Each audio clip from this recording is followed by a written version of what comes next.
अल्हम्दुलिल्लाहि रब्बिल आलमीन वस्सलातु वस्सलामु अला सय्यिदिल अंबियाइ वल मुरसलीन व अला आलिहि व अस्हाबिहि अजमईन अम्मा बाद फ़अऊज़ु बिल्लाहि मिनश शैतानिर रजीम बिस्मिल्लाहिर रहमानिर रहीम क़ाल अल्लाहु तबारक व तआला फ़िल क़ुरआनिल अज़ीम अल्हम्दुलिल्लाहि रब्बिल आलमीन अर्रहमानिर रहीम आमन्तु बिल्लाहि सदक़ल्लाहु मौलानल अज़ीम अस्सलातु वस्सलामु अलैका या रसूलल्लाह अस्सलातु वस्सलामु अलैका या नबी अल्लाह व अला आलिका व अस्हाबिका या नूर अल्लाह सल्लल्लाहु तआला अलैहि वसल्लम।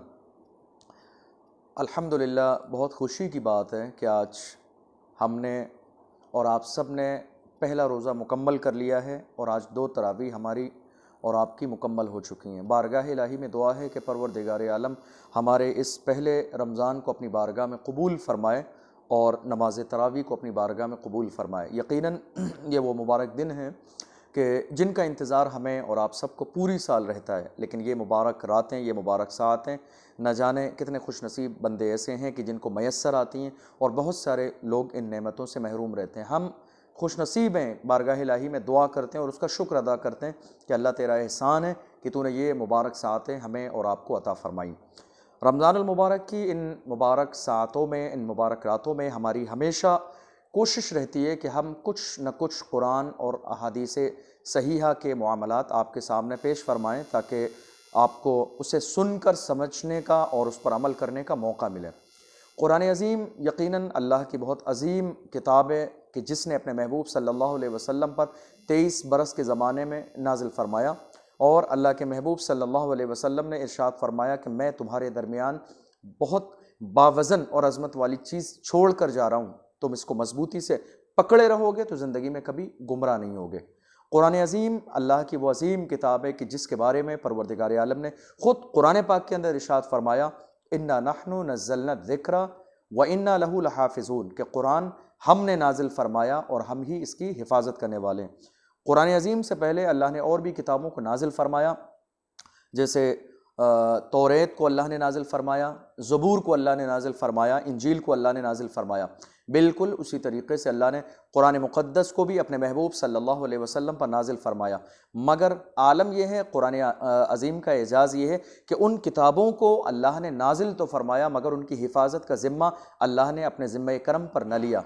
ये सिर्फ़ कुरान अज़ीम का एजाज़ है कि अल्लाह ने कुरान को नाजिल भी फरमाया और उसकी हिफाजत का ज़िम्मा भी अपने ज़िम्मे में लिया और कुरान ने ऐलान कर दिया, इन्ना नहनु नज़्ज़लना ज़िक्रा व इन्ना लहू लहाफ़िज़ून, कि कुरान हमने नाजिल फरमाया है और इसकी हिफाजत हम ही करने वाले हैं। यही वजह है कि 1450 साल से लेकर आज तक 2021 तक हज़ारों लाखों की तादाद में दुश्मन कुरान अज़ीम को मिटाने वाले इस दुनिया में पैदा हुए और मैं समझता हूँ कि क़यामत तक दुश्मनी करने वाले पैदा होते भी रहेंगे। लेकिन अल्हम्दुलिल्लाह अल्लाह का एहसान ये है कि जैसा कुरान मक्के और मदीने में नाजिल हुआ था, आज भीलवाड़ा की सरज़मीन पर वही कुरान मौजूद है। किसी मोहब्बत करने वाले ने कहा था, है कौले मोहम्मद कौले खुदा, फरमान न बदला जाएगा, बदलेगा ज़माना लाख मगर कुरान न बदला जाएगा।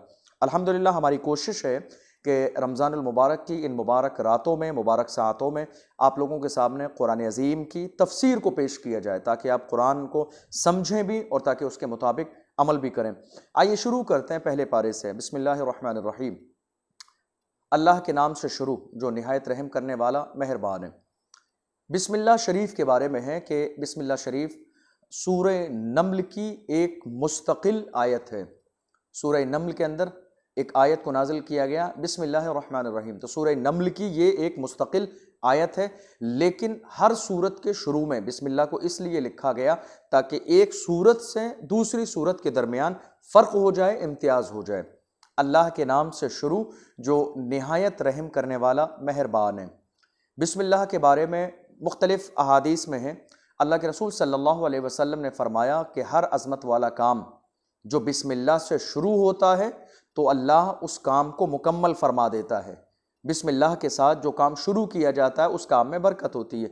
जिस काम के अंदर बिस्मिल्लाह पढ़ ली जाती है अल्लाह उस काम में रहमतों का नुज़ूल फरमा देता है, और जिस काम के अंदर बिस्मिल्लाह पढ़ी न जाए, काम के शुरुआत में या बीच में या आखिर में, उस काम में बरकत नहीं होती है, वो काम मुकम्मल नहीं होता है, अधूरा रह जाता है। बिस्मिल्लाह की बेशुमार बरकतें भी हैं। बीमारों को अगर बिस्मिल्लाह की मुख्तलिफ़ तादाद के अतबार से 101 मरतबा, 300 बार या 600 बार, 700 बार, जितना भी इंसान के आसानी के साथ बस में हो वो पढ़ सकता हो, पढ़कर पानी पर दम कर ले और उसके बाद किसी मरीज़ को अगर बिस्मिल्लाह शरीफ का पानी पिलाया जाए तो उस मरीज़ को अल्लाह शिफा अता फरमाता है। मुसीबत के वक्त अगर इंसान जिसे कुछ और ना आता हो, अगर वो कोशिश करे कि बिस्मिल्लाह की तस्बीह बयान करना शुरू कर दे और जितना मुमकिन हो वो पढ़ता रहे, अल्लाह इसकी बरकत से उसकी परेशानी को दूर फरमाएगा। बिस्मिल्लाह के अंदर आखिर ऐसा क्या है कि जिसकी वजह से हर मुसीबत में बिस्मिल्लाह शरीफ को पढ़ा जा सकता है, हर परेशानी के वक्त में बिस्मिल्लाह शरीफ का विर्द किया जाता है, मरीज़ों को शिफायाबी के लिए बिस्मिल्लाह का पानी पढ़कर दम कर दिया जाता है। आखिर क्या है बिस्मिल्लाह शरीफ के अंदर? तो गौर कीजिए, बिस्मिल्लाहिर्रहमानिर्रहीम, सबसे पहले तो इसमें अल्लाह का नाम मौजूद है, उसके बाद अल्लाह की सिफत अर्रहमान अर्रहीम कि अल्लाह के नाम से शुरू जो रहम करने वाला भी है, मेहरबान भी है।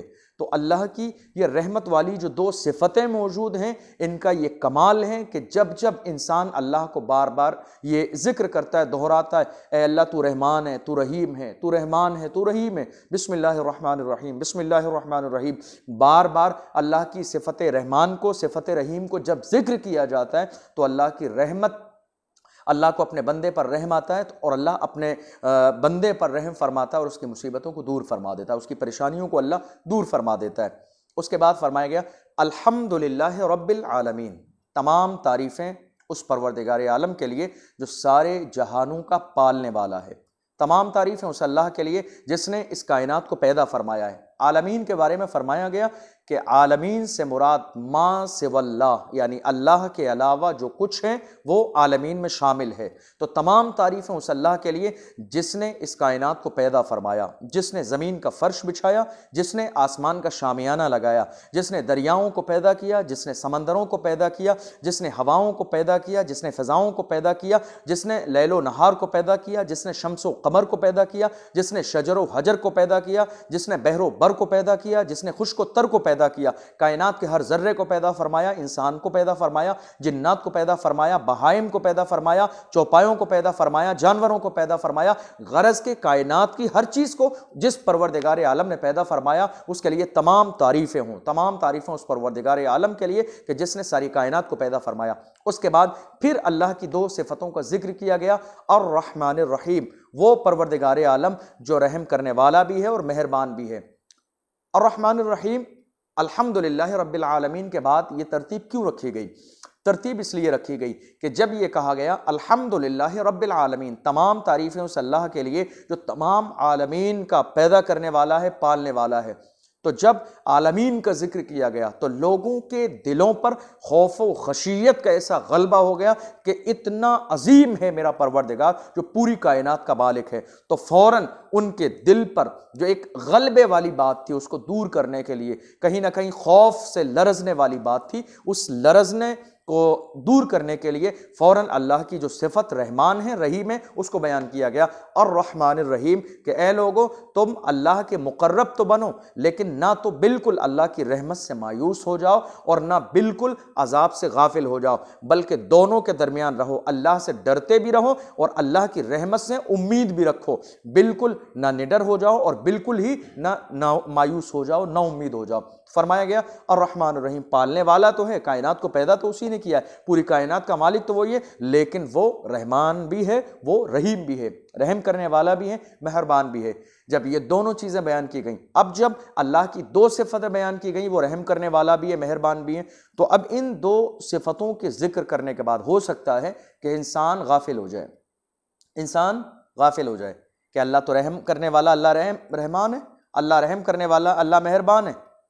तो इंसान इन दोनों सिफतों को सुनने के बाद कहीं ऐसा ना हो कि गाफिल हो जाए, कहीं ऐसा ना हो कि सुस्त हो जाए, कहीं ऐसा ना हो कि वो काहिली की ज़िंदगी गुजारने लगे, कहीं ऐसा ना हो कि हुक्म खुदाबंदी की नाफरमानी करने लगे, कहीं ऐसा ना हो कि इताअत से दूर हो जाए, कहीं ऐसा ना हो बंदगी से दूर हो जाए, कहीं ऐसा ना हो पेशानी अल्लाह के सामने झुकाने से दूर हो जाए, कहीं ऐसा ना हो कि इताअत का जो उसके अंदर एक मरकज़ है उसके अंदर कमी आ जाए। तो इन सारी चीज़ों को बताने के लिए कि कहीं ऐसा ना हो वो शराब में ज़िंदगी गुजारने लगे, वो जुए में ज़िंदगी गुजारने लगे, वो अल्लाह की नाफरमानी में ज़िंदगी गुजारने लगे, पैगम्बर आज़म सल्लल्लाहु अलैहि वसल्लम के बताए हुए रास्ते के मुखालिफ ज़िंदगी गुजारने लगे, क्यों? चूंकि उसके दिल में यह बात आ जाए कि कुरान अजीम के अंदर मौजूद है अल्लाह रहमान भी है, रहीम भी है। तो जब अल्लाह रहमान है तो बस अल्लाह वो माफ़ फरमा देगा। तो फौरन बंदे के इस खदशे को दूर करने के लिए कि कहीं रहमान और रहीम की सिफत को समझने के बाद कहीं ऐसा ना हो वो गाफिल हो जाए, फौरन कहा गया मालिक यौमिद्दीन, वो रहमान भी है, वो रहीम भी है, मगर डरते रहो कि वो क़यामत के दिन का मालिक भी है, क़यामत के दिन का मालिक भी है। मालिक यौमिद्दीन, रहमान के बाद मालिक यौमिद्दीन कहा गया, रहीम के बाद मालिक यौमिद्दीन कहा कि कहीं ऐसा ना हो कि इंसान रहमान और रहीम जो सिफत है अल्लाह की उसको सुनने के बाद गाफिल हो जाए कि अल्लाह तो मेहरबान रहम करने वाला है, अब कोई मसला नहीं है। फौरन कहा गया मालिक यौमिद्दीन, अल्लाह क़यामत के दिन का मालिक है। वो क़यामत का दिन जो 50,000 साल का दिन होगा। कुरान ने कहा 50,000 सना, क़यामत का दिन 50,000 साल का दिन होगा।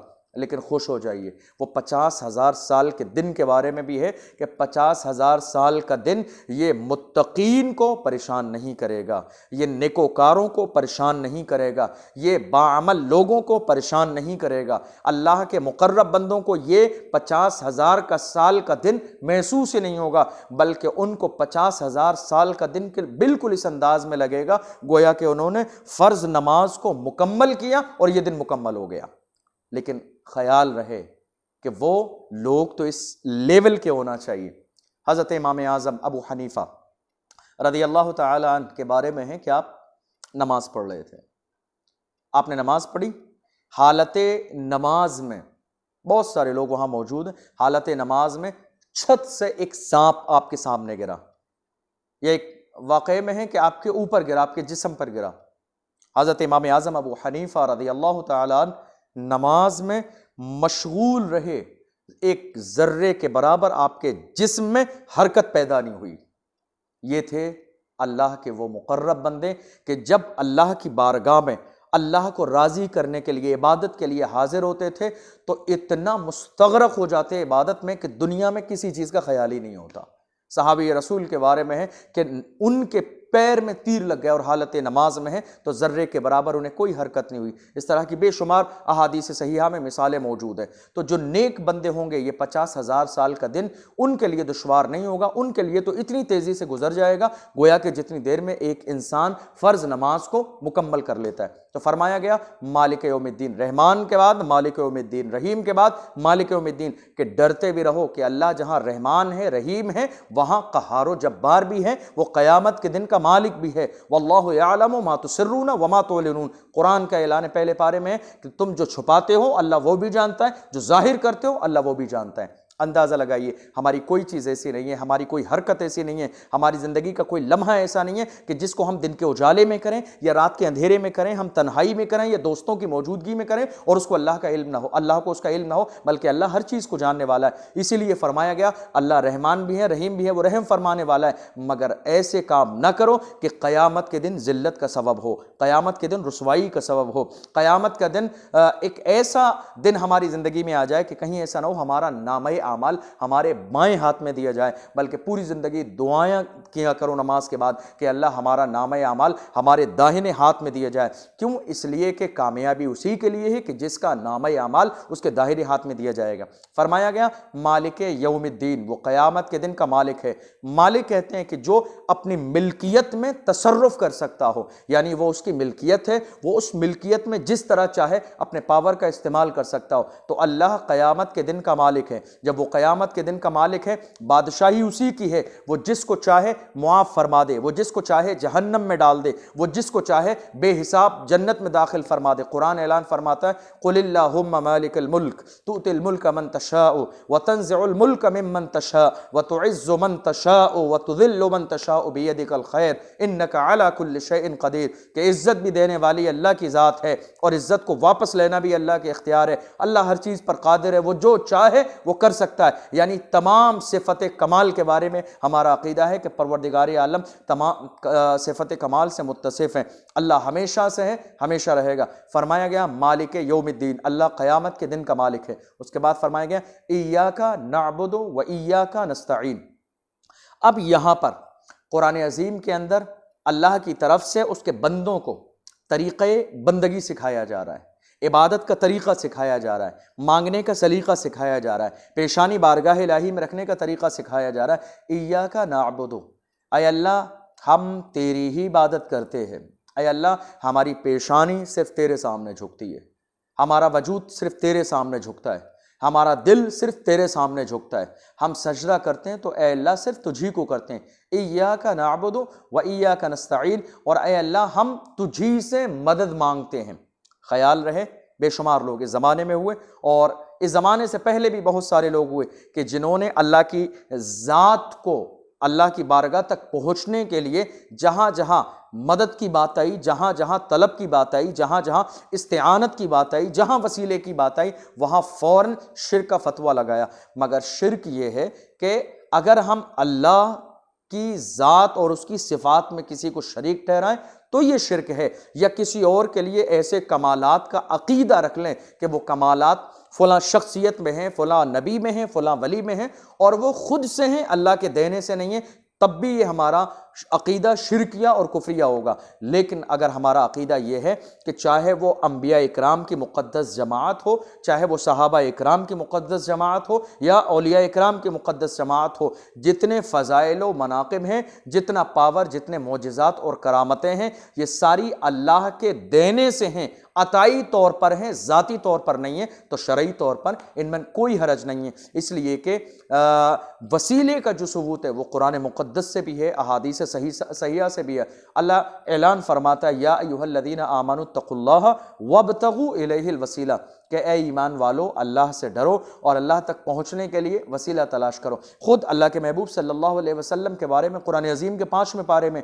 वलौ अन्नहुम इज़ ज़लमू अनफुसहुम जाऊक फस्तग़फरुल्लाह वस्तग़फ़र लहुमुर रसूल लवजदुल्लाह तव्वाबुर रहीमा, कि महबूब ये लोग अपनी जानों पर जुल्म कर लें और आपकी बारगाह में आ जाएं। आप ज़रा अंदाज़ा लगाइए, जुल्म करने के बाद उन्हें जाना चाहिए बारगाह इलाही में, लेकिन अल्लाह फरमाता है महबूब जानों पर जुल्म करने के बाद आपकी बारगाह में आ जाएं और आप उनके लिए मग़फ़िरत की दुआ कर दें, तो अल्लाह आपके वसीले से, आपकी वजह से, आपकी अज़मत की वजह से, आपकी बारगाह में आने की वजह से, आपके हाथ उठा देने की वजह से इनके गुनाहों को माफ़ फरमा देगा। आप अंदाज़ा लगाइए। तो कुरान हमें वही मिजाज दे रहा है, इय्याका नअबुदु व इय्याका नस्तईन, कि हम ऐ अल्लाह तेरी ही इबादत करते हैं और तुझी से मदद मांगते हैं। अगर औलिया इकराम से कोई मदद मांगता है तो औलिया इकराम से मदद दुनिया का कोई इंसान ये सोचकर नहीं मांगता है कि वो अल्लाह है, बल्कि हम में से हर शख्स ये जानता है कि अल्लाह ने इन्हें पावर अता फरमाया है, अल्लाह ने इन्हें ताकत अता फरमाई है। दुनिया में कोई वली या नबी अपनी तरफ से कुछ नहीं देता है, बल्कि पहले अल्लाह ने उन्हें नवाजा है, पहले अल्लाह ने उन्हें दिया है, अल्लाह ने उन्हें इस लायक बनाया है। अल्लाह के देने से वो हमें अता फरमाते हैं। सिर्फ अल्लाह की ज़ात वो ज़ात है कि जिसके पास सारी चीज़ें खुद से हैं, किसी के देने से नहीं है। अल्लाह के अलावा तमाम अंबिया, सहाबा, औलिया इकराम, तमाम लोगों के पास जो कुछ है वो अल्लाह के देने से है। आप अंदाज़ा लगाइए कि इस वक्त में कई जगह इस तरह की चीज़ देखी गई कि हमारे बहुत सारे मुसलमान भाई जब मज़ारात औलिया पर हाज़िरी देते हैं तो वहाँ कभी कभी अपनी पेशानी भी रख देते हैं, कभी उस चादर को चूमने की कोशिश भी करते हैं। और ये चीज़ें देखने के बाद एक बहुत बड़ा तबका इस चीज़ को नाजायज़ व हराम, शिर्क और कुफ्र कहने पर जो है आमादा हो जाता है और बाज़ाब्ता वबांगे दोहल इस पर फतवे लगाए जाते हैं। लेकिन काबिल गौर बात यह है कि कोई भी इंसान जो मज़ार पे जाता है वो ये सोच कर नहीं जाता है कि वो साहिब मज़ार जो है परवरदिगार आलम है, ना ही वहाँ उसकी नीयत सजदा करने की होती है, बल्कि कभी कभी उस मज़ार की चादर को चूमने का इरादा होता है। हालांकि हमारे उलमा इकराम ने, मुफ्ती इकराम ने यह फतवा दिया है कि जब किसी अल्लाह वाले की बारगाह में हाज़िरी दी जाए तो थोड़ा सा 4 कदम के फासले पर दूर रहकर अदब के दायरे में फातिहा ख़ानी का एहतमाम किया जाए, मुस्तकिल अदब के साथ। इन तमाम चीज़ों से बचना चाहिए कि किसी दूर से देखने वाले इंसान को ज़र्रे के बराबर भी सजदे का शायबा हो, तो इन तमाम चीज़ों से ऑलरेडी बचने का हुक्म दिया गया है। लेकिन फिर भी अगर कोई आम इंसान गलती से ऐसा कर देता है तो उसको मोहब्बत से समझाया जाएगा, लेकिन इसको शिर्क नहीं कहा जाएगा और ना ही उसको सजदा कहा जाएगा, इसलिए कि शरीयत मुतहरा ने सजदे के लिए कुछ चीज़ों को लाजिम फरमाया है। है। इन्नमल अमालु बिन्नियात, बुखारी शरीफ की पहली हदीस है कि अमल का दारो मदार इंसान की नीयत पर है। सजदे के लिए बहुत सारी चीज़ें हैं कि इंसान ने पहले क़याम किया हो, फिर उसके बाद जो है बाज़ाब्ता वो सजदे में गया हो। सजदे का एक ख़ास तरीक़ा भी है, सजदे में पढ़ने के लिए तस्बीह भी है, सजदे का इरादा भी है, सजदे की नीयत भी है। लेकिन ये सारी सूरतें मज़ार के अंदर नहीं पाई जाती, लिहाजा उसको सजदा तो नहीं कहा जाएगा। लेकिन फिर भी कोई इल्म ना होने की बुनियाद पर ऐसा करता है तो उसको प्यार से समझाया जाएगा। कुरान अज़ीम में कहा गया इहदिनस सिरातल मुस्तकीम। अब यहाँ एक दुआ सिखाई जा रही है, इहदिनस सिरातल मुस्तकीम, ऐ अल्लाह तू हमें सीधा रास्ता चला। कौन सा रास्ता? सीधा रास्ता। इहदिनस सिरातल मुस्तकीम, ऐ अल्लाह तू हमें सीधा रास्ता चला। सीधा रास्ता कौन सा है? आप कुरान अज़ीम में पूछें, खुद कुरान अज़ीम ने इसकी वजाहत फरमा दी। सीधा रास्ता कौन सा है? सिरातल लज़ीना अनअमता अलैहिम। पहले कहा गया ऐ अल्लाह तू हमें सीधा रास्ता चला, फिर कुरान अज़ीम की अगली आयत में उसकी वजाहत की गई सिरातल लज़ीना अनअमता अलैहिम, ऐ अल्लाह उनका रास्ता कि जिन पर तूने इनाम फरमाया है। सीधा रास्ता वो रास्ता, यानी सीधे रास्ते से मुराद ये है वो रास्ता कि जिस रास्ते पर तेरे महबूब ने सहाबा इकराम को चलने की तलकीन फरमाई। तेरे महबूब का जो रास्ता है, महबूब के बताए हुए रास्ते पर ऐ अल्लाह हमें चलने की तौफीक अता फरमा। कुरान में फरमाया गया इहदिनस सिरातल मुस्तकीम सिरातल लज़ीना अनअमता अलैहिम, ऐ अल्लाह वो रास्ता तू हमें चला कि जिस रास्ते पर चलने से तेरा इनाम नाजिल होता है, तेरा करम नाजिल होता है, तेरी मेहरबानी नाजिल होती है। अनअमता जिन पर तूने इनाम फरमाया उनका रास्ता। और इनाम अल्लाह ने किस पर फरमाया? तो कुरान अज़ीम के 5वें पारे में वमन युतिइल्लाह व रसूला फउलाइका मअल्लज़ीना अनअमल्लाहु अलैहिम मिनन नबिय्यीना वस्सिद्दीक़ीना वश्शुहदाए वस्सालिहीन व हसुन उलाइका रफ़ीक़ा। नबियों पर, सिद्दीक़ीन पर, शुहदा पर, सालिहीन पर, यानी ये 4 गिरोहों का नाम कुरान अज़ीम की एक आयत में जिक्र किया गया कि ये वो मुक़द्दस जमातें हैं कि जिन पर अल्लाह ने इनाम नाजिल फरमाया। जब अल्लाह ने इन पर इनाम नाज़िल फरमाया तो दुआ की क्या की जा रही है? इहदिनस सिरातल मुस्तकीम, ऐ अल्लाह हमें सीधा रास्ता चला। सीधे रास्ता कौन सा? वो रास्ता कि जिन पर तूने इनाम फरमाया। फिर अगली जगह पर इसकी वजाहत भी फरमाई गई, ऐ अल्लाह तू हमें अंबिया का रास्ता चला, ऐ अल्लाह तू हमें सिद्दीकीन का रास्ता चला, ऐ अल्लाह तू हमें शुहदा का रास्ता चला, ऐ अल्लाह तू हमें सालिहीन का रास्ता चला। ये वो रास्ता है कि जिस रास्ते पर तूने इनाम नाजिल फरमाया। उसके बाद फरमाया गया सिरातल लज़ीना अनअमता अलैहिम गैरिल मग़दूबि अलैहिम वलद्दालीन, ऐ अल्लाह उनका रास्ता हमें न चला कि जिन पर तूने गज़ब फरमाया, जो रास्ते से भटक गए, जिन पर तूने गज़ब फरमाया। ऐ अल्लाह हम उस रास्ते पर चलने से पनाह मांगते हैं। अब यहाँ देख लीजिए, ऐ अल्लाह तू हमें सीधा रास्ता चला, ये दुआ भी है और अल्लाह की तरफ से तौफीक मांगी जा रही है कि ऐ अल्लाह हमारी कोई औकात नहीं है, हमारे बस में कुछ भी नहीं है, ऐ अल्लाह हम अपनी कोशिश से कुछ भी अच्छा नहीं कर सकते। कुरान अज़ीम की इस आयत ने इंसान को ये मिजाज दिया कि जब आप कोई अच्छा काम कर लें तो उसकी निस्बत आप अपनी तरफ नहीं बल्कि अल्लाह की तरफ कीजिए। दुनिया में बेशुमार लोग हैं जो हमेशा, जिनके सरों पर ये भूत सवार रहता है अपने नाम के साथ टाइटल लगाने का कि ये हमने किया, ये हमने किया। नहीं, बल्कि इंसान का मिजाज ये होना चाहिए, एक बेहतर तरीका और इस्लामिक बेहतर मिजाज ये है कि किसी भी अच्छे काम की निस्बत हम अल्लाह की तरफ करें। ये ना कहें कि ये काम मैंने किया, बल्कि मिजाज ये होना चाहिए कि अल्लाह का एहसान है कि अल्लाह ने ये काम मुझसे ले लिया। जब ये मिजाज बन जाएगा तो आप समझ लीजिए कि इंशाअल्लाह हम अल्लाह के मुकर्रब बंदे बन जाएंगे। कुरान अज़ीम ऐलान कर रहा है इहदिनस सिरातल मुस्तकीम, ऐ अल्लाह हमें सीधा रास्ता चला। तो गोया कि हम अल्लाह से तौफीक मांग रहे हैं कि अल्लाह अगर हम अपनी कोशिश के साथ सीधे रास्ते पे चलना चाहें तो हम नहीं चल सकते, ये हमारे बस का नहीं है। हम कोशिश ज़रूर कर सकते हैं मगर अल्लाह हिदायत तेरी तरफ से है और तौफीक भी तेरी तरफ से है। तो ऐ अल्लाह तू हमें हिदायत के रास्ता पर चला और उस पर चलने की तौफीक अता फरमा और हमें उस पर साबित कदमी अता फरमा। उसके बाद फरमाया गया अलिफ लाम मीम। कुरान अज़ीम की तकरीबन 29 सूरतों में इस तरह के अल्फाज मौजूद हैं।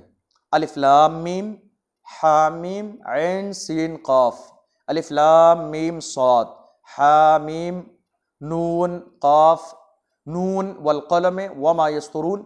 इस तरह के तकरीबन 29 सूरतें इस तरह के अल्फाज से शुरू होती हैं। लेकिन ये वो हरूफ हैं जिनको हरूफ मुक़त्ताआत भी कहा जाता है, हरूफ मुतशाबिहात भी कहा जाता है। हरूफ मुक़त्ताआत और मुतशाबिहात का मतलब ये है कि इनकी क्या मुराद है, अलिफ लाम मीम का क्या मतलब है, नून का क्या मतलब है, काफ का क्या मतलब है, अलिफ लाम मीम स्वाद का क्या मतलब है, हामीम ऐन सीन काफ का क्या मतलब है। यासीन का क्या मतलब है, तौहा का क्या मतलब है, इन सारी चीज़ों की मुराद को अल्लाह और उसका रसूल बेहतर जानते हैं। हुरूफ मुतशाबिहात, उलमा इकराम ने, मुहद्दिसीन ने, फ़ुक़हा इकराम ने और बाज़ सहाबा इकराम ने भी ये बयान फरमाया कि ये अल्फाज जो हैं ये अल्लाह और उसके रसूल के दरमियान राज़ो नियाज के जुमले हैं जो अल्लाह और उसके रसूल के दरमियान है। अल्लाह ने महबूब पर नाजिल फरमाए, महबूब ने इसकी मुराद को समझ लिया, तो ये राज की बातें हैं जो अल्लाह और उसके रसूल के दरमियान है। यहाँ तक उलमा इकराम ने लिख दिया कि जिब्रील अमीन भी इसकी मुराद को नहीं जानते। जिब्रील अमीन को हुक्म दिया गया, वो लेकर आए, महबूब पर नाजिल फरमा दिया गया। अब इसकी मुराद क्या है ये नाजिल फरमाने वाला अल्लाह जानता है, या जिस महबूब पर नाजिल फरमाया वो महबूब जानते हैं कि इनकी मुराद क्या है। तमाम उलमा इकराम ने इनके तर्जुमे नहीं किए। अल्हम्दुलिल्लाह इसकी तिलावत पर हमें और आपको सवाब मिलता है। उसके बाद फरमाया गया ज़ालिकल किताबु ला रैब फ़ीह। अब ये बात यहाँ काबिल गौर शुरू हो जाती है कि कुरान शुरू होता है अलिफ लाम मीम ज़ालिकल किताबु ला रैब फ़ीह, पहला पारा कुरान का। ज़ालिकल किताबु ला रैब फ़ीह, ये वो किताब है कि जिसमें कोई शक नहीं है एक जर्रे के बराबर। गौर कीजिए, ये बात कहाँ कही गई? कुरान शुरू होते ही, कुरान के शुरू होते ही कहा गया अलिफ लाम मीम, अल्लाह और उसका रसूल इसकी मुराद जानता है। जस्ट उसके बाद दूसरा जुमला कहा गया ज़ालिकल किताबु ला रैब फ़ीह, ये किताब है, ये किताब है यानी ये कुरान मुक़द्दस है, ला रैब फ़ीह है, इसमें जर्रे के बराबर कोई शक और शुबे की गुंजाइश नहीं।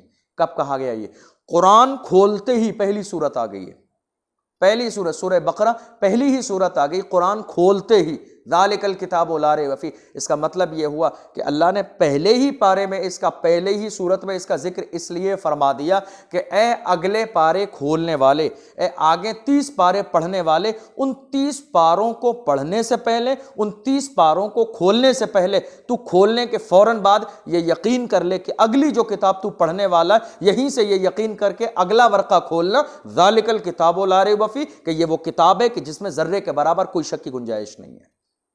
अगले सफ़ात खोलने से पहले ये बात कह दी गई, अगला पारा पढ़ने से पहले ये बात कही गई, कुरान के अगले पारों को खोलने से पहले कहा गया कि तू शुरुआत यहां से कर कि ये जो किताब तू पढ़ने जा रहा है, ये किताब जो तेरे हाथ में है, इस किताब को तू जो समझने का मिजाज रखता है, ज़ालिकल किताबु ला रैब फ़ीह, इसको पूरी पढ़ने से पहले शुरुआत में पहला जुमला ये पढ़ ले कि ये जो किताब तेरे हाथों में, ये यकीन कर ले कि इस किताब में जर्रे के बराबर कोई शक नहीं है। उसके बाद आगे बढ़ना, इसलिए कि अगर तेरे दिलो दिमाग में ये बात रहेगी कि इसमें जर्रे के बराबर शुकूक और शुबहात की गुंजाइश है, तो तेरे पढ़ने का कोई मकसद नहीं होगा, बल्कि तू कभी कभी तो इस्लाम से खारिज भी हो जाते हैं लोग, चूंकि कुरान का खुद का ऐलान है युदिल्लु बिही कसीरन व यहदी बिही कसीरा, कि यही कुरान है कि जिसको बहुत सारे लोग पढ़ने वाले गुमराह हो जाते हैं और बहुत सारे लोग हिदायत पा जाते हैं। गुमराह वो लोग हो जाते हैं कि जो कुरान के मकसद को समझते नहीं हैं, कुरान की आयात को समझते नहीं हैं, कुरान के मानी को समझते नहीं हैं, कुरान के मिजाज को समझते नहीं हैं, अंदाज़े कुरान को समझते नहीं हैं, और गलत सलत उसका तर्जमा और तशरीह करते हैं,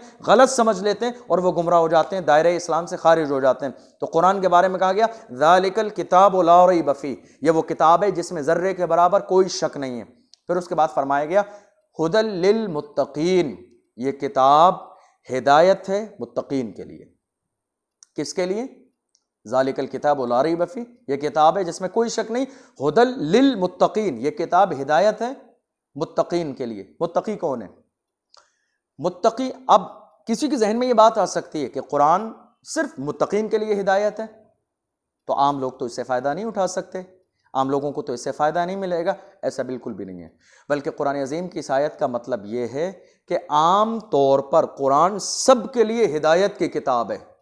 आम तौर पर कुरान सब के लिए हिदायत की किताब है, लेकिन जो मुत्तकी लोग हैं वो इससे ज़्यादा फ़ायदा उठा सकेंगे, चूँकि वो इसके मुताबिक अमल करेंगे तो उनके सवाब में भी इजाफ़ा होगा, उनको इसकी ज़्यादा बरकतें मिलेंगी, उनको इसका ज़्यादा फैज़ मिलेगा। तो ज़्यादती को बयान करने के लिए कहा गया, लेकिन बिलउमूम सबकी नफ़ी नहीं है कि सिर्फ हिदायत है मुत्तकीन के लिए और जो मुत्तकी नहीं है उसके लिए हिदायत नहीं है, बल्कि कुरान सब के लिए हिदायत है। मगर यहाँ मुराद ये है कि मुत्तकीन को उसका ज़्यादा नूर मिलेगा। कुरान हिदायत है मुत्तकीन के लिए। मुत्तकी कौन है? मुत्तकी वो है कि जो अपनी ज़िंदगी को अल्लाह और उसके रसूल की रज़ा के लिए वक्फ कर दे, वो मुत्तकी है।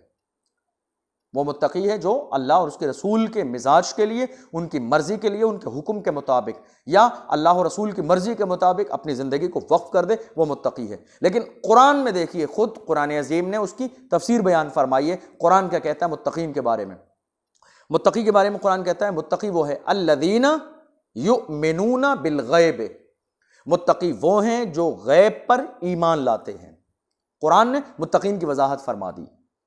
ज़ालिकल किताब ला रैब फीह, ये वो किताब है जिसमें कोई शक नहीं है, और ये किताब हुदल लिल मुत्तकीन, हिदायत है मुत्तकीन के लिए। कुरान ने खुद वजाहत फरमाई मुत्तकी कौन है। कुरान कहता है अल्लज़ीना युमिनूना बिल गैब, मुत्तकी वो हैं जो गैब पर ईमान लाते हैं। यानी गैब किस चीज़ को कहा जाता है? वो चीज़ कि जो हम अपने हवास से देख न सकें, हमारी आंखें जिसे देख न सकें, हमारी नाक जिसे सूंघ न सके, हमारा वजूद जिसे महसूस न कर सके, हमारी नाक जो है उसे सूंघ ना सके, हमारी ज़बान उसके जायके को महसूस ना कर सके, हमारा वजूद उसको महसूस ना कर सके, वो चीज़ हमारे लिए गैब है। आप अंदाज़ा लगाइए, हमने जन्नत को देखा नहीं है, हमने जहन्नम को देखा नहीं है। अब अल्लाह एक है, हमने सुना है, देखा नहीं है। कब्र के अंदर फरिश्ते आते हैं, हमने देखा नहीं है। जहन्नम के अंदर वादियाँ हैं मुनाफिकीन और बेनमाजियों के लिए, हमने देखा नहीं है। जन्नत के मेवे हैं, हमने देखा नहीं है। मरने के बाद दोबारा जिंदा उठाया जाएगा, हमने देखा नहीं है। क़यामत का दिन 50,000 साल का दिन होगा, ये हमने देखा नहीं है। इस तरह हिसाब व किताब होगा, हमने देखा नहीं है। तो ये सारी चीज़ें हमारी तरफ निस्बत करते हुए गैब हैं, हमने अपने माथे की आंखों से देखा नहीं है। क्या कहा किसी ने कि एक देखने वाले का कहाँ मान लिया है, बिन देखे उसे हमने खुदा मान लिया है। हमारी आंखों ने देखा नहीं है, बस मदीने वाले मुस्तफ़ा ने फरमाया रअयतु रब्बी अज़्ज़ व जल्ल फ़ी अहसन सूरा, कि मैंने परवरदिगार आलम को हसीन सूरत में देखा। अल्लाह एक है। हमारे नबी ने ऐलान फरमाया अल्लाह एक है और मैं अल्लाह का पैगम्बर हूँ। हमारे नबी ने कहा और हमने मान लिया, हमने अपने माथे की आंखों से देखा नहीं है। तो ये जितनी भी चीज़ें हैं, ये जितनी भी चीज़ें वो हमारे हक में गैब हैं। कुरान कहता है हुदल लिल मुत्तकीन, कुरान हिदायत है मुत्तकीन के लिए। और मुत्तकी हैं कौन? अल्लज़ीना युमिनूना बिल गैब, जो गैब पर ईमान लाते हैं, जो इन सारी चीज़ों को मान लेते हैं। अल्लाह के एक होने को मान ले, वो ईमान मुत्तकी है। जो क़यामत के दिन को मान ले वो मुत्तकी है। जो फरिश्तों की मुक़द्दस जमात को मान ले वो मुत्तकी है। मरने के बाद दोबारा जिंदा उठाए जाने को मान ले वो मुत्तकी है। और उसके बाद फरमाया गया इन सारी चीज़ों पर जो ईमान रखता है गैब पर, अल्लज़ीना युमिनूना बिल गैब, मुत्तकी वो है जो गैब पर ईमान रखता है। पहली सिफत बयान की गई मुत्तकी की, अल्लज़ीना युमिनूना बिल गैब व युक़ीमूना सलाता। ये दूसरी सिफत बयान की जा रही है कि मुत्तकी वो हैं जो नमाज कायम करते हैं। मुत्तकी कौन है? पहली सिफत बयान की गई मुत्तकी वो हैं जो गैब पर ईमान लाते हैं। दूसरी सिफत बयान की गई मुत्तकी वो लोग हैं जो नमाज कायम करते हैं। कुरान कह रहा है क़द अफ़लहल मुमिनून, वो लोग कामयाब हो गए ईमान वाले जिन्होंने नमाज अदा की। नमाजी कामयाब हो गए। आप देख लीजिए, कुरान ऐलान कर रहा है इन्ना सलात तन्हा अनिल फ़हशाए वल मुनकर, नमाज बेहयाई और बुरी बातों से मना करती है। अगर दुनिया का कोई इंसान ये कहता है कि मैं नमाज पढ़ता भी हूँ लेकिन फिर भी मेरी नमाज मुझे बुराइयों से नहीं रोकती है, गलत कामों से नहीं रोकती है, गीबत करने से नहीं रोकती है, बुरे अमाल करने से नहीं रोकती है, इसका मतलब ये है कि उसकी नमाज नहीं है, कि कहीं ना कहीं उसकी नमाज में कमी है। उसे अपनी नमाज में गौर करना चाहिए। या तो उसके अरकान में कमी है, या उसके गुस्ल में कमी है, या वज़ू में कमी है, या उसकी शराइत नमाज में कमी है, या फ़राइज़ नमाज में कमी है, या वाजिबात नमाज में कमी है, या सुनन नमाज में कमी है, या मुस्तहब्बात नमाज में कमी है। किसी न किसी चीज़ में उसके कमी है जिसकी बुनियाद पर उसकी नमाज उसको फ़ायदा नहीं दे रही। वरना यह नामुमकिन है कि नमाज को नमाज के तरीक़े से पढ़ा जाए और कुरान का ऐलान है वो बरहक ना हो। अल्हम्दुलिल्लाह कुरान का ऐलान बरहक है। कुरान ऐलान करता है इन्ना सलात तन्हा अनिल फ़हशाए वल मुनकर, बेशक नमाज बेहयाई और बुरी बातों से बना फरमाती है। अगर इंसान सही माने में नमाज को पढ़ता है तो कुरान ऐलान कर रहा है मुत्तकी वो है जो मुकर्ररा वक्तों पर नमाज पढ़ते हैं। इसलिए कि जो लोग जानबूझकर एक वक्त की नमाज छोड़ दें, यानी कि सही सलामत हैं, कोई बीमारी नहीं है, कोई ऐसी सिचुएशन नहीं है, कोई ऐसी कंडीशन नहीं है, नमाज पढ़ सकते हैं। उज़्र की अलग सूरतें हैं, शरीयत मुतहरा ने माजूर को हर मौके पर रुख्सत दी है, हर मौके पर इजाज़त दी है, वो मसाइल अलग हैं। लेकिन जानबूझकर कोई शख्स एक वक्त की नमाज छोड़ दे तो अहादीस में यहाँ तक मौजूद है, तफासिर की किताबों में यहाँ तक मौजूद है कि उस एक वक्त की नमाज छोड़ देने वाले का जहन्नम के दरवाजे पर नाम लिख दिया जाता है। आप अंदाज़ा लगाइए, छोड़ने का अलग मसला है। अगर कोई आदमी नमाज के वक्त में, यानी नमाज का वक्त है, वो सही सलामत है, जमात के साथ नमाज पढ़ सकता है, लेकिन उसके बावजूद नमाज में सुस्ती करता है और नमाज को वक्त निकाल के पढ़ता है, तो उसके बारे में भी है फ़वैलुल लिल मुसल्लीन, नमाजियों के लिए खराबी है। कौन से नमाजी? जो अपनी नमाज से गफलत में हैं, भूले बैठे, सुस्ती करके नमाज पढ़ते हैं। अल्लाह ने ऐसे लोगों के लिए भी जहन्नम के अंदर एक वादी को तैयार फरमाया है। समझ रहे हैं आप? अंदाज़ा लगाइए कि एक तो है नमाज बिल्कुल छोड़ देना और एक है नमाज पढ़ते तो हैं, सुस्ती करके पढ़ते हैं। शरीयत मुतहरा ने उसकी भी इजाज़त नहीं दी है। तो अल्लाह फरमाता है मुत्तकी वो हैं जो गैब पर ईमान लाते हैं। दूसरी सिफत को बयान किया, मुत्तकी वो हैं जो नमाज कायम करते हैं। उसके बाद फरमाया व मिम्मा रज़क़नाहुम युनफ़िक़ून।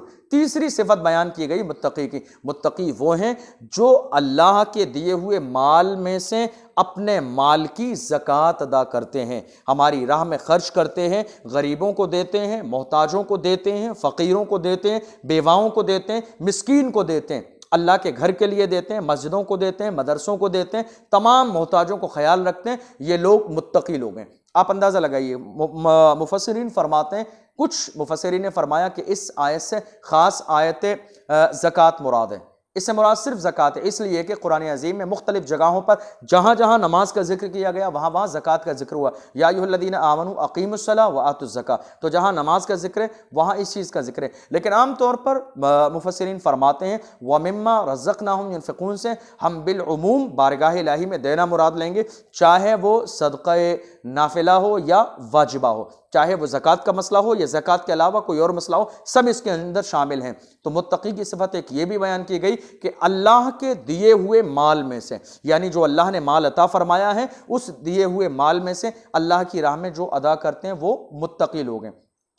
आप अंदाज़ा लगाइए कि इस वक्त सबसे बड़ा मसला क्या है। सबसे बड़ा मसला इस वक्त में यही है कि आज हमारे अपने मालों की हिसाब लगाने के बाद 2.5% ज़कात नहीं निकलती। जब ज़कात नहीं निकलती है तो इसलिए एक बहुत बड़ा तबका परेशान है। अगर हम में से हर शख्स पूरी ईमानदारी के साथ अपने माल की हर साल 2.5% ईमानदारी के साथ हिसाब लगाकर ज़कात निकाल दे, तो जिस तरीके से हम अपनी फैमिली के साथ खुशी के साथ रमज़ान मनाते हैं, बिल्कुल इसी तरीके से हमारे समाज में मौजूदा गरीब और बेवा मसाकीन, ये तमाम लोग भी अपनी फैमिली के साथ इज़्ज़त और आबरू के साथ जो है ज़कात अदा कर सकें। उसके अलावा हम अपने मालों की ज़कात निकाल कर पूरी ईमानदारी के साथ 2.5% ज़कात निकाल कर अगर किसी दारुल उलूम को दे दें, किसी मदरसे को दे दें, तो याद रखिए ये भी एक बहुत ज़रूरी चीज़ है। इसलिए कि मदारिस इस्लामिया अल्हम्दुलिल्लाह आज भी वो काम कर रहे हैं और सुबह क़यामत तक करते रहेंगे। जो दीन मेरे मुस्तफ़ा लेकर आए थे उस दीन को इस ज़माने में सही माना में समझना और समझकर लोगों को समझाना ये उलमा की ज़िम्मेदारी भी है। और अल्हम्दुलिल्लाह मदारिस इस्लामिया के अंदर इस पर बहुत तेज़ी के साथ बहुत अच्छे अंदाज में काम हो भी रहा है। तो हमारी ये ज़िम्मेदारी है कि इस मुबारक महीने में अल्लाह अगर हमें तौफीक दे तो हम अपने माल की ज़कात का हिस्सा पूरा निकाल कर दारुल उलूम का भी ख्याल रखें और अपने आसपास गरीबों का भी ख्याल रखें, ताकि जिस अंदाज में हमारे रमज़ान सही से गुजरते हैं बिल्कुल हमारे आसपास रहने वाले जो गरीब लोग हैं उनके भी रमज़ान बेहतर गुजरें। कुरान अज़ीम में उसके बाद फरमाया गया वल्लज़ीना युमिनूना बिमा उनज़िला इलैका वमा उनज़िला मिन क़ब्लिक, और मुत्तकी वो लोग हैं जो इस बात पर भी ईमान रखते हैं वल्लज़ीना युमिनूना बिमा उनज़िला इलैका, जो उन पर नाजिल हुआ गया और जो उनसे पहले नाजिल हुआ, यानी जो कुरान मुक़द्दस में है। वल्लज़ीना युमिनूना बिमा उनज़िला इलैका, जो उनकी तरफ नाजिल किया गया, यानी कुरान मुक़द्दस और उनसे पहले। यानी मसला ये हुआ कि एक मुसलमान के लिए इस वक्त में सिर्फ ये लाजिम नहीं है कि वो सिर्फ कुरान मुक़द्दस के बरहक होने पर ईमान रखे, सिर्फ ये लाजिम नहीं है, बल्कि हर मुसलमान पर यह लाजिम और ज़रूरी है कि वो कुरान मुक़द्दस के अलावा दीगर अंबिया इकराम पर, वो अंबिया इकराम जो हमारे नबी से पहले इस दुनिया में तशरीफ़ लाए, उनके आने पर अल्लाह ने जो उनकी उम्मतों के लिए हिदायत के कानून मुकर्रर फरमाए, जो किताबें और सहीफ़े उन पर नाजिल फरमाए, उन तमाम पर भी ईमान लाना हम सब के लिए फ़र्ज़ है, लाजिम और ज़रूरी है। हम सिर्फ ये नहीं सोच सकते कि जो अल्लाह ने कुरान नाजिल फरमाया बस वो हमारे लिए बरहक है और और दीगर किताबों के बारे में। दीगर किताबों के बारे में जो उनके अहकाम हैं वो हमारे लिए मनसूख हैं, गोया कि जैसे बैतुल मुक़द्दस की तरफ नमाज पढ़ना। लेकिन आज हम बैतुल मुक़द्दस की तरफ नमाज नहीं पढ़ेंगे तो अहकाम ज़माने के एतबार से मनसूख हो गए। हमारी शरीयत ने बहुत सारे अहकामात को मनसूख कर दिया, लेकिन उन तमाम को बरहक जानना, अंबिया इकराम को, उनकी कौमों को, उन पर नाजिल होने वाली कुतुब और सहीफ़ों को जानना, ये हमारे लिए लाजिम और ज़रूरी है। वल्लज़ीना युमिनूना बिमा उन्ज़िला इलैका, मुत्तक़ी वो हैं जो उस पर भी ईमान लाते हैं जो उनकी तरफ नाजिल किया गया, वमा उन्ज़िला मिन क़ब्लिक, और जो उनसे पहले दीगर अंबिया इकराम पर नाजिल किया गया, वबिल आखिरति हुम युक़िनून, और वो आखिरत के दिन पर भी यकीन रखते हैं। आखिरत के दिन पर यकीन रखना एक बहुत बड़ी बात है। आज आप देख लीजिए ये दुनिया में गुरूर क्यों है, दुनिया में गुरूर, ये दुनिया में हसद, दुनिया में तकब्बुर, दुनिया में अपने आप को बड़ा समझना, गालिबन इसकी वजह यही है कि लोग क़यामत के दिन को भूल गए, लोग अपनी मौत को भूल गए, लोग कब्रिस्तान को भूल गए। इसीलिए हदीस पाक के अंदर कहा गया कि जब तुम्हारे वजूद के अंदर गुरूर और तकब्बुर आ जाए, जब तुम अपनी दौलत पे इतराने लगो, अपने आप को बड़ा समझने लगो, तो एक चक्कर जाके कब्रिस्तान का ज़रूर लगाया करो। कब्रिस्तान का चक्कर लगाओगे तो तुम्हें इस बात का ज़रूर एहसास हो जाएगा कि तुमसे बड़े बड़े सूरमा यहाँ कर मिट्टी में मिला दिए गए, आज उनका नाम लेने वाला भी इस दुनिया में मौजूद नहीं है। इसीलिए चक्कर लगाया करो। तो मुत्तकी लोग वो हैं जो क़यामत के दिन पर, आखिरत पर ईमान रखते हैं। उलाइका अला हुदम मिर रब्बिहिम, तो यही लोग जिनकी ये सिफ़ात बयान की गई, जो अल्लाह को राज़ी करने वाले हैं, ईमान के रास्ते पे चलने वाले हैं, गैब पर ईमान लाने वाले हैं, नमाज पढ़ने वाले हैं, दीगर किताबों पे ईमान लाने वाले, क़यामत के दिन पर ईमान लाने वाले, अपने माल की ज़कात देने वाले, इन तमाम जो सिफ़ात को बयान किया गया, कुरान आगे फरमाता है उलाइका अला हुदम मिर रब्बिहिम, कि यही लोग अपने रब की हिदायत पर हैं। यानी अल्लाह ने जो हिदायत का रास्ता मुकर्रर फरमाया है उस पर चलने वाले, उस पर अमल करने वाले यही लोग हैं। और उसके बाद आखिर में फरमाया व उलाइका हुमुल मुफ्लिहून, और यही लोग कामयाब हैं, यही लोग कामरान हैं। इन्हीं के लिए अल्लाह ने कामयाबी और कामरानी को मुकद्दर फरमाया है। आप ज़रा अंदाज़ा लगाइए कि कामयाब कौन लोग हैं? जो अल्लाह पर ईमान लाते हैं, अल्लाह के रसूल पर ईमान लाते हैं, क़यामत के दिन पर ईमान लाते हैं, गैब पर ईमान लाते हैं, नमाज़ों को कायम करते हैं, अपने माल की ज़कात देते हैं, अल्लाह की तमाम किताबों पर ईमान लाते हैं, क़यामत के दिन पर ईमान लाते हैं। इन तमाम चीज़ों के बाद कहा गया उलाइका अला हुदम मिर रब्बिहिम, ये लोग अपने रब की तरफ से हिदायत पर हैं, अपने रब की हिदायत पर हैं जो अल्लाह ने इनके लिए हिदायत को मुकर्रर फरमाया। व उलाइका हुमुल मुफ्लिहून, और यही लोग कामयाब भी हैं। कोशिश कीजिए कि कुरान को पढ़िए। और मैंने ये बात कल भी जिक्र की थी कि थोड़ा सा जो है ये मिजाज जो अल्लाह ने हमें और आपको दिया है, हमें ज़रा सा इस मिजाज को, अपने आप को ज़रा सा बेहतर बनाने की कोशिश करने के लिए रमज़ानुल मुबारक का ये मुक़द्दस महीना है, इसमें आप ये इरादा कर लीजिए, अज़्म मुसम्मम कर लीजिए कि हम कुरान अज़ीम की तिलावत सिर्फ मोबाइल पर इक्तिफ़ा न करेंगे, बल्कि इंशाअल्लाह अल्लाह हमें मौका देगा तो ये मामूल में शामिल कर लीजिए कि रोज़ाना कुरान मुक़द्दस का एक पारा या कुरान मुक़द्दस उठाकर बावज़ू होकर अपने हाथों में लेकर हम कुरान पढ़ेंगे और उसको जो है समझने की कोशिश करेंगे। और अगर हम उर्दू ज़बान जानते हैं और अल्लाह हमें तौफ़ीक दे तो कम से कम रोज़ाना एक रुकू ज़रूर ऐसा पढ़िए कि जिसका तर्जमा पढ़ के समझने की कोशिश कीजिए। और कहीं कुछ समझ में ना आए तो किसी ज़िम्मेदार और मोतबर आलिम दीन से रब्ता करके ज़रूर उसको समझने की कोशिश कीजिए। परवरदिगार आलम की बारगाह में दुआ है कि हमने जो कुछ बयान किया क़स्दन कोई लग़्ज़िश हुई हो तो हम तौबा करते हैं, अल्लाह अपने महबूब के सदक़े में उसे माफ़ फरमाए, और जो कुछ सुना है इस पर हम सब को अमल करने की तौफ़ीक़ अता फ़रमाए। व आखिरु दावाना अनिल हम्दुलिल्लाहि रब्बिल आलमीन, वस्सलामु अलैकुम व रहमतुल्लाहि तआला व बरकातुहू।